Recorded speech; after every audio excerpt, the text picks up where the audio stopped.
Fraguni is a traditional Calabrese pastry, typically made on Holy Thursday or Good Friday in preparation for Easter. You'll sometimes see these formed as little pizzette, but my Nonna always made them like a calzone, so that's how I'm going to show you how to make them today. Let's start by making our dough.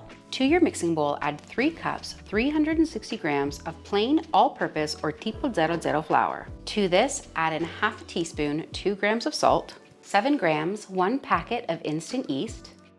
I'm using instant yeast, but if you're using active yeast, separate the water in half and warm up half of that water. Then put the yeast in the warm water for 5 minutes to let it bloom before adding it to the mixture.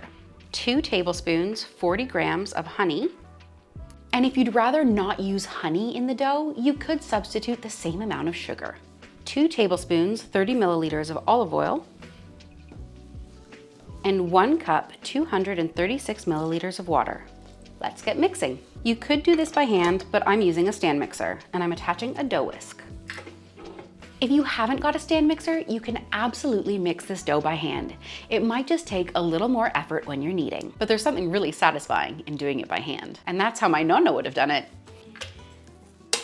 Make sure to scrape down the sides of the bowl just in case there are any ingredients that haven't been mixed in. And once it looks really shaggy like this, remove the dough from the dough hook and you're going to let this knead for about 8 to 10 minutes. This just makes sure that the rotation of the dough isn't staying in the same spot and we're getting a proper knead throughout.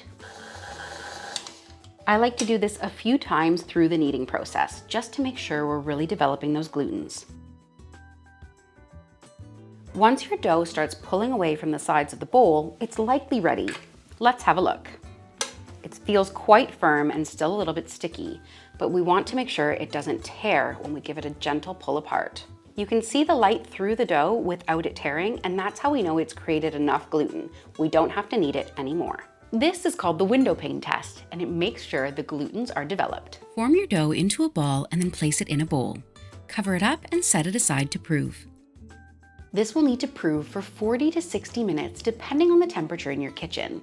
You're looking for it to double in size. If your kitchen is really cold, pop the bowl in the oven turned off with a bowl of boiling water underneath.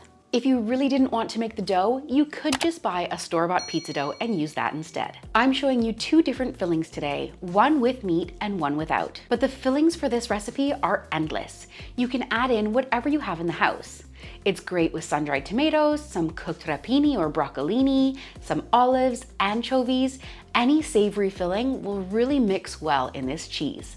Finely chop some parsley. You'll need about 1/8 of a cup, which works out to about 3 grams. Try and keep the stemmy bits aside. I like to pop those aside for making stock. You want to make sure it's fairly finely chopped because nobody wants a giant chunk of parsley in their mouth. Pop that into a large bowl. While our cutting board is out, let's chop up some soppressata. For the entire recipe, you'll need about 50 grams, but I'm just using it in half, so I'm going to use about 25. That works out to just under an ounce for half, or just under 2 ounces for the whole thing. With soppressata, you want to make sure you're pulling off the casing. You'll want to chop it into small bite-sized pieces. To the bowl with the parsley, add in just under 1 kilogram, around 2 pounds of ricotta cheese. I'm using sheep's milk ricotta and I've strained mine so that it doesn't make the filling too liquidy. Use whatever ricotta you like. Then add in 110 grams, 4 ounces of shredded mozzarella cheese. Add in 50 grams, half a cup of a hard Italian cheese like Parmigiano. I'm using Pecorino Romano. Again, sheep's milk goes with sheep's milk. Let's start to give that a mix. Once it's just starting to come together, we're going to add in 2 eggs. I'm using large eggs. If your eggs are smaller, add 3. Then add in half a teaspoon, 2 grams of salt. Now keep mixing.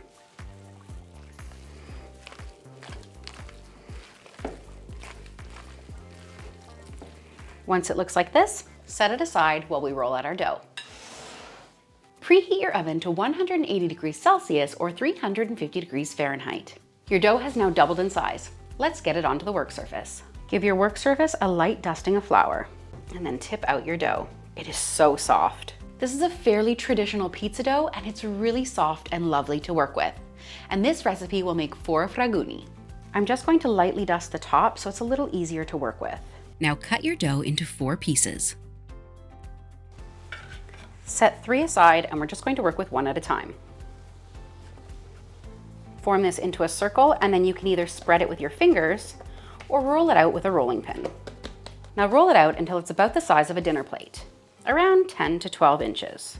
I like to lift my dough repeatedly while I'm rolling it out. 1, it helps to keep the shape, but 2, it makes sure it doesn't stick to my work surface. You can always add a little more flour if needed. That's ready to be filled. Add a quarter of your filling just off center and kind of press it down a little bit flat. You'll want to leave about an inch around the edge, and I'm going to wet that bit with a little bit of water so that the dough sticks together nicely.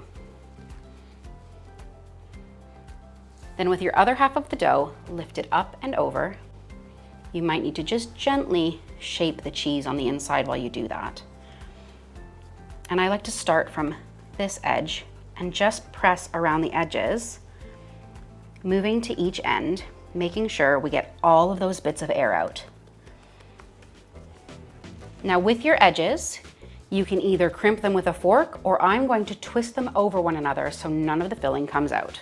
You'll want to twist and press your dough down, slightly overlapping each bit. This really helps to seal in the edges.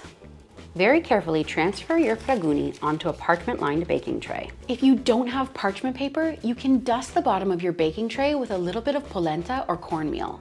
This will prevent the fraguni from sticking, and it adds a little bit of texture when you bite into it. Now that I've finished filling my plain ones, I'm going to add my soppressata to the rest of the filling. When it bakes, it will start to leak out some of the red oil, and it will actually change the color of the filling slightly. Just like the last ones, give your surface a dusting, pat out your dough and roll it into a circle. Add your filling, wet the edges, and fold the dough over. Pinch the edges together so that nothing leaks out, and pop it onto a parchment-lined tray. All that's left is to egg wash them. Break an egg into a bowl. Whisk the egg until the white and the yolk are completely combined. Then with a pastry brush, give each fraguni a little wash. Make sure you're getting into all the crevices and over that little crusty bit too, because it tastes so good. But don't let the egg sort of settle in there. If you've got little dribbles of egg that are just waiting around, soak them up with your brush and add them to the rest of the pastry. My Nonna never added an egg wash to the top of her fraguni, but I love the shine that it gives it, so I like to add it on. This bit is optional and certainly not traditional, but I like to be able to tell which filling is in which, so I'm going to dust a little bit of paprika over the ones with meat in them. And then with my pastry brush, I'm just going to spread it around a bit. Pierce 2 slits into the top of each fraguni. This helps to release any trapped air.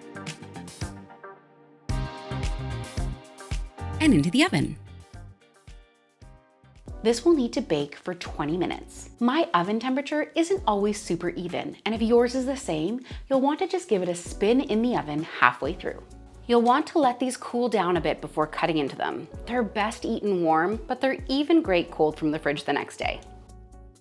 Look how beautiful they are. My Nonna would have loved seeing me make these. It really just smells like her house in here. This is the egg and cheese filling. Isn't it lovely? And those little flecks of parsley really do stand out. And the soppressata has really stained the mixture, so you get that lovely little light red color. If you found this video helpful, please head down below and hit the like button and let me know while you're there. Do you have any Easter food traditions? And if you're looking for another great Easter recipe, you have to try my Nonna's Easter bread, complete with hard-boiled dyed eggs. Thank you so much for watching, and I'll see you next time.